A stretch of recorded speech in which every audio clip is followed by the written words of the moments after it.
started a new series on my channel to share my journey of moving to the other side of the world on my own in just shy of 3 months' time. In today's video, I'm going to be going into a little bit more detail about all things work related. So what I'm going to be doing over there, how I'm going to be supporting myself, and what I'm going to be doing to earn income on the other side of the world. Hi, welcome or welcome back. If you are new here, my name is Meg, and I recently changed my channel name across all my social media accounts, just slightly changed my handle name and my bio, just to give a bit of context about this big life-changing event that I'm currently going through. So if you've watched some of the videos already within this new series, then you'll know that I'm moving to Thailand on my own in just shy of 3 months' time. I'm selling everything I own, and I'm just taking 3 suitcases with me to the other side of the world. So big, scary time, but definitely something that I'm eager to share with you and document along the way. So today's video is all about work and income and what I'm going to be doing to support myself financially over there. I want to try and make my videos a bit more concise and shorter. I realise that the videos so far in this series are a little bit long, so I'm hoping to try and keep them a bit more concise and maybe just focus on one topic at a time. If you've watched me for a while, then you'll know that I do suffer from anxiety, so I do get nervous on camera, and my confidence when filming is something that I'm working on, but I do have a tendency sometimes to go off on a tangent when I get nervous, so I'm going to try and keep my videos a bit shorter so that it's more enjoyable for you, hopefully. But of course, I do hope that you watch them all till the end. I really appreciate your support, so let's jump right into it. So in my last video, I did very briefly mention what I'm going to be doing for work, but I didn't go into any detail about it, so that's what today's video is all about. So I'm going to be moving to Thailand, specifically Bangkok, and I will also be making a video where I explain why Bangkok in particular. But for work, I'm going to be an online English teacher. So I'm going to be teaching English remotely as a TEFL teacher or an ESL teacher, all digitally online with online teaching platforms. So under the conditions of the visa that I'm applying for, which again I did briefly mention in my last video, I'm applying for the DTV visa, Destination Thailand visa. Fingers crossed. I applied for it a couple of days ago, so that scary stage is now done, and now I just have to wait to hear back from them and hopefully get approved. So I've applied under the workation category, so it's all going to align with what I plan to do for work over there. So under the conditions of this visa, you can't work for any Thai companies or with any Thai students. So all of the platforms that I have applied to, and some which I've already been accepted on, they're all foreign companies. They're all based in either Europe or other parts of the world. So your income has to be from international only sources. You can only work with non-Thai companies, and you can't generate any income or participate in any activities which would generate money from within Thailand, basically. So only non-Thai companies and non-Thai students. So I'm going to be an online remote English teacher. Now this is a new career path for me, so I'm still in the throes of getting everything set up and applying to multiple different platforms, online teaching platforms. Some of them will mean that I will be freelance, so I will in effect be working for myself. I will be setting my own fees and my own schedule, and some of the platforms you are employed by them and paid by them directly. So it will vary, and this is all a completely new career path for me. So many years ago, I was a nanny or an au pair in multiple different countries in Europe when I was a lot younger. So we're talking about 15 years ago. When I was in my early 20s, I lived in various different countries in Europe, and I also self-taught those languages as well. So during that time when I was an au pair, I lived with host families, and I looked after their children, but I also taught them English on a day-to-day basis as well. So that was quite a long time ago. So in terms of recent teaching experience, unfortunately, I don't have any, but I am hoping that all of those years that I spent as an au pair will go in my favour. So the other really important thing to mention in this video is that I have recently qualified as a TEFL teacher. Now a lot of people will say that it's not a career, but I'm confident and I'm fairly happy with my chances of becoming an ESL teacher online. It's one of the very few avenues or routes income-wise that you can go down in Thailand. So there's actually very few jobs available for foreigners in Thailand. If a Thai person can do the job and they can employ a local Thai person, then they will prioritize a Thai person rather than a foreigner, if that makes sense. So there aren't very many paths of work or income in Thailand as an expat. So most people end up in teaching. Unfortunately for me, I don't have a degree. So when I left home at the age of 18, I was very eager to leave home. Without going into too much detail about my childhood, I was very eager to leave home, and I already grew up during the second half of my childhood, I already grew up in a foreign country, so I was in effect leaving a foreign country, and then I moved to another foreign country. I have, I think, briefly talked about this in previous videos, but yeah, I spent the second half of my childhood growing up in a foreign country, and then I left home at the age of 18 and moved on to other foreign countries where I worked and studied, and basically, yeah, it wasn't one great big holiday. I was working the entire time, mostly as an au pair. So at that time in my life, I had no interest whatsoever in going to university. I was so eager to leave home and get away from where I was living and the situation that I was in. I wanted to get out there and work and earn my own money. So going to university was not on the cards at all at that point in my life. Because I didn't do my schooling in the UK, the sort of natural progression of, let's say, finishing my A-levels and then rolling into university, that didn't happen because I didn't do that section of my schooling in the UK. So from the age of 10 to 18, I grew up in France, so all of my schooling was done in France. So the UK wasn't really an option either. I hadn't lived there since I was 10 years old. So yeah, all in all, I just ended up not going to university. I was more interested in getting out there, seeing the world, working, getting straight into work really, and immersing myself in different cultures, learning multiple languages. So by the age of, I think, 22, roughly, I spoke 4 different languages, and I self-taught most of them. Like I said, worked as an au pair for a couple of years in different countries, and then did other jobs and did some training here and there. I also, for example, did my driving license from scratch in Spain. So yeah, university was just not on the cards, basically. So in terms of actually working in a physical school in Thailand, that's unfortunately not an option for me. So legally, you are required to have a degree in order to apply for the specific work visa and then the work permit that comes with that. And in order to do that, you need a degree. So I know that people will possibly argue in the comments, and I know that this is quite a controversial topic online because you've sort of got one half of the opinions being that it's not legal to work without a degree, and then you've got the other half who say, oh, you know, I know people, or I got a job without a degree, blah, blah, blah.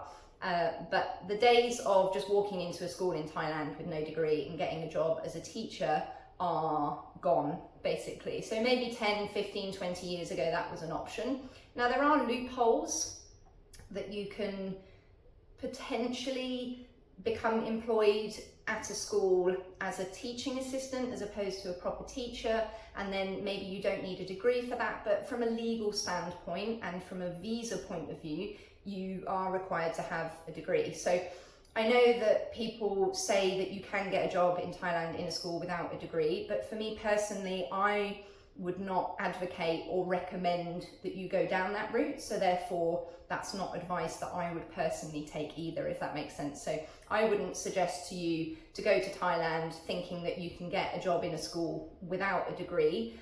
So therefore, I prefer not to trust that sort of information. I prefer to go down the legal, proper routes, and you know, I don't want to make any recommendations for other people that might get your hopes up, and the same goes for me. I would prefer to not sort of, or to take with a pinch of salt people that say that you can easily get a job in a school without a degree, because I would turn up in Thailand under the assumption that what that person was saying was accurate.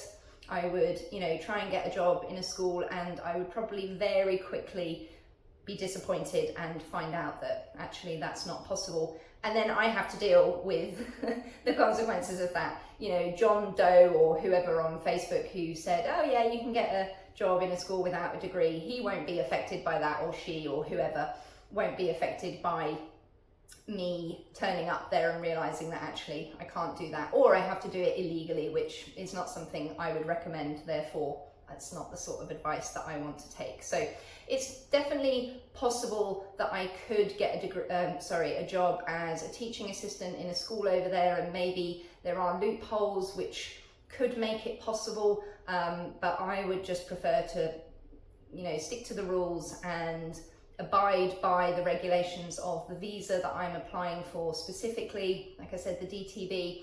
And so I'm going down the workation category because I'm going to be an online TEFL teacher. So as I said at the beginning, this is a new career for me. So I've never been freelance before. I've always commuted to a physical place of work and just been a standard employee with a pay slip at the end of the month, told what to do basically. And that does suit me to some extent. So this is a bit of a scary change in career paths, but it's pretty much one of the only options that are available to me if I want to live in Thailand. So, I just have to roll with what's available. So in terms of my training as a TEFL teacher, in the last 6 months, I completed 2 TEFL qualifications. So I did the standard 120-hour level 3 certificate. And then I also went on to do the 168-hour level 5 TEFL diploma. Now I didn't need to do the level 5, the level 3 was sufficient, but as I was already a student, I sort of got a discounted upgrade, and I thought I might as well give my CV a bit of a boost. As I just explained, I don't have a degree, I don't have a degree yet, but that's for another topic or maybe for another video.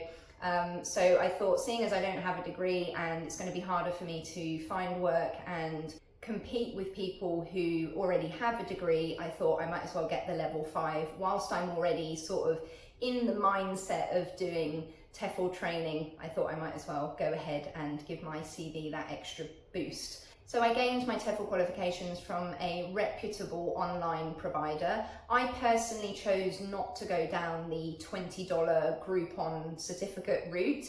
No disrespect to people who have done that, because I know that there's lots of people who have been fortunate enough to get jobs as TEFL teachers with just a cheap Groupon TEFL certificate, but the reality is they're cheap for a reason. So they haven't gone through the process or the checks with awarding bodies, they're not accredited, and they're technically not really worth anything. So if that's something you want to do, obviously that's entirely up to you. If that is a certificate that will be approved by a school, then that's great. But as I said, I don't have a degree, so in order to increase my chances of being hired or taken seriously, I wanted to go down the legitimate route, so to speak. So you will definitely get a TEFL certificate for $20. I hear they come from Groupon a lot, that sort of thing. And I know that people have got jobs as TEFL teachers with those certificates. So I'm not dissing them. I'm not, no disrespect to anybody who's gone down that route. I mean, it's great, really, if you can get a job as a TEFL teacher with just a cheap certificate.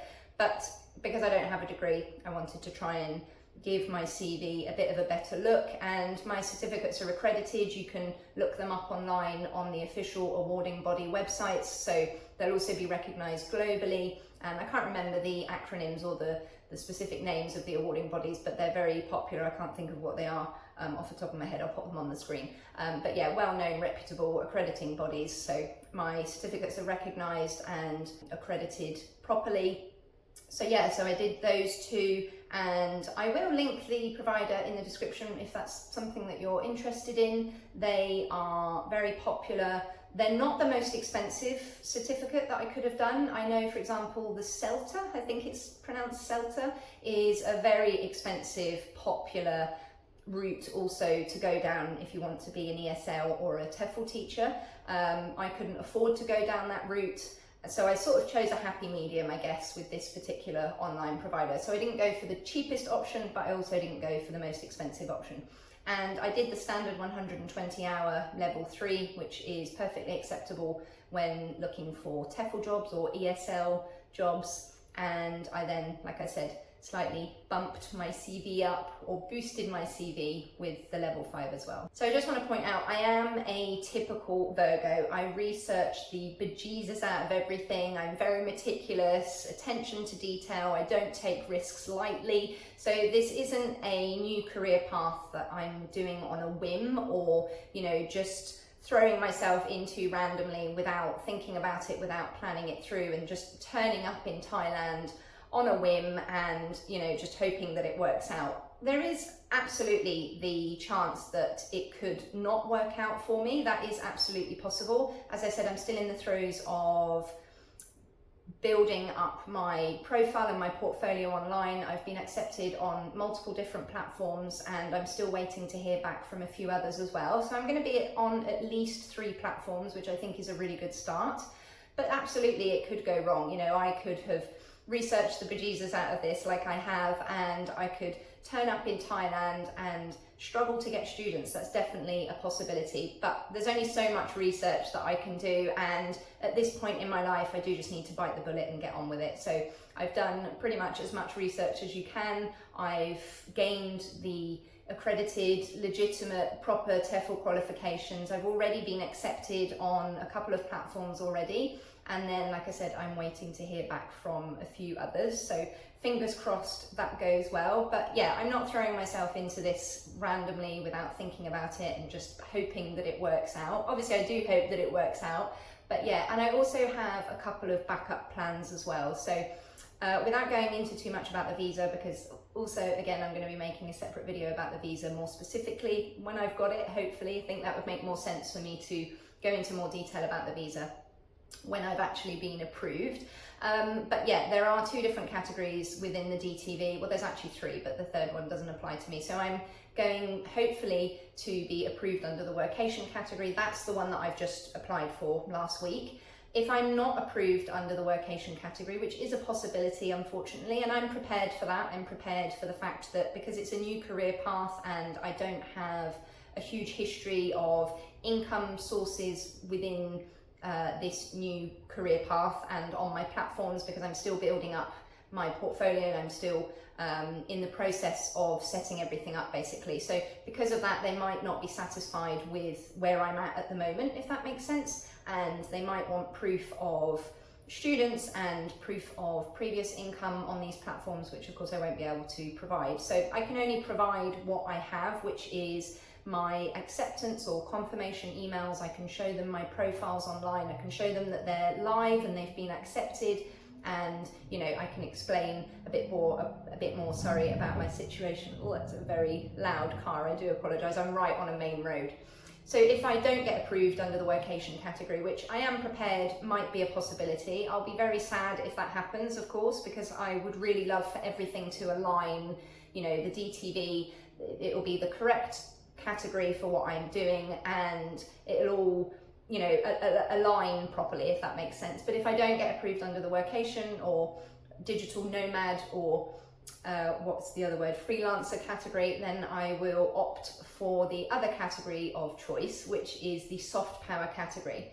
But yeah, I'll go into more detail about that in a separate video where I'll talk specifically about the visa. But there is a backup plan. There is another category that I could apply for, which is all perfectly, you know, legitimate. A lot of people get rejected under the workation category, and it's perfectly okay to try again under the soft power category. The only downside is that you don't get a refund, so you do have to pay the application fee again. But yeah, I'm already going into too much detail about the visa. This video was just supposed to be about what I'm doing for work. But yeah, there is a second backup plan within the DTV, so still within that visa I do have another option, which is quite good. And then if I don't get that at all, which is very unlikely, I can't see why I wouldn't get approved under the soft power category. Hundreds, if not thousands of people have been approved with no income. So yeah, that's more than likely I will get the DTV one way or another. But if for whatever reason I don't, because I do want to try and cover all bases, I just want to cover all possible outcomes if something does go wrong, because I am doing all of this on my own. I'm entirely, you know, self-sufficient in this process, so I've only got myself to rely on, if that makes sense. So it is important for me to personally to have backup options. So if for whatever disastrous reason I don't get the DTV at all, which is very unlikely, then I do have another backup plan, and I will still be going to Thailand. I mean, at the end of the day, I've already started selling most of what I own. My flat is sort of half empty now, if you watch my previous videos. I've got my suitcases ready, and I'm already very mentally prepared and also emotionally prepared for the process. I'm not staying in the UK, so either way, I'm getting on that plane in March. It's already booked, and I've already reserved somewhere to live as well, which again, I'll also make a separate video about in the coming weeks. But yeah, I also do have another backup plan. I'll still go to Thailand and then potentially go to Vietnam and possibly apply for the DTV again, or I'm not quite sure exactly the precise sort of timings of everything, but yeah, I'm still going to be going to Thailand either way. So I did also want to mention, I mentioned this in my previous videos, I'm not moving there permanently. So the DTV is essentially just an extended tourist visa. It's not seen as a permanent visa in any way. It wasn't designed for that, but I'll be classed as a digital nomad tourist basically. So I'm not leaving the UK permanently in terms of residency and, you know, long-term visas, but I don't know when I'll be coming back to the UK, if that makes sense. So I'm sort of keeping it a bit open. So yeah, I think I've pretty much covered everything. I briefly mentioned about my personal circumstances in my last video. I've been through an incredibly rough time over the last sort of 5-6 years. I don't want to go into any more detail about that in this video, but definitely go and check out my last video if you want to get a bit more of an idea as to why this is all happening. So yeah, I've lost some pretty valuable years of my 30s that unfortunately I can't get back, and they can't be replaced. So it's really important for me now to finally start focusing on myself and give myself a better life, which I do deserve. It's been a horrendous time, if I'm honest.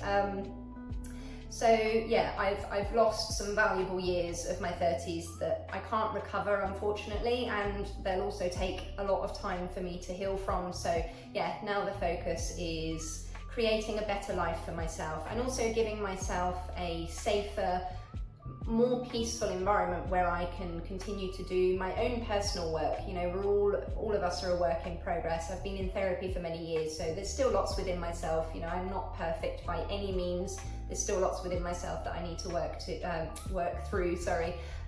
But yeah, so I'm hoping that this video was helpful. Obviously, as always, let me know in the comments if there's anything else that you'd like to know. If you have any constructive feedback for me, I'm open ears to everything, and I really enjoy reading your comments, and I try to get back to you all as quickly as possible. Of course, if you did enjoy this video or you found it helpful, please make sure to give it a thumbs up. I really appreciate your support, and also make sure to hit that subscribe button if you haven't already. It means a lot to me as a small content creator. As I also mentioned in my previous videos within this new series, I've just recently created accounts on Buy Me a Coffee and Ko-fi, or Coffee, I'm not sure how it's pronounced, but yeah, I wasn't aware those sorts of websites existed up until recently, but I'm now I now have pages on those websites, so they'll be always linked in the description. If you wanted to give my channel that little bit extra support, I'd be super, super grateful. Doesn't matter how small the amount, it all matters to me.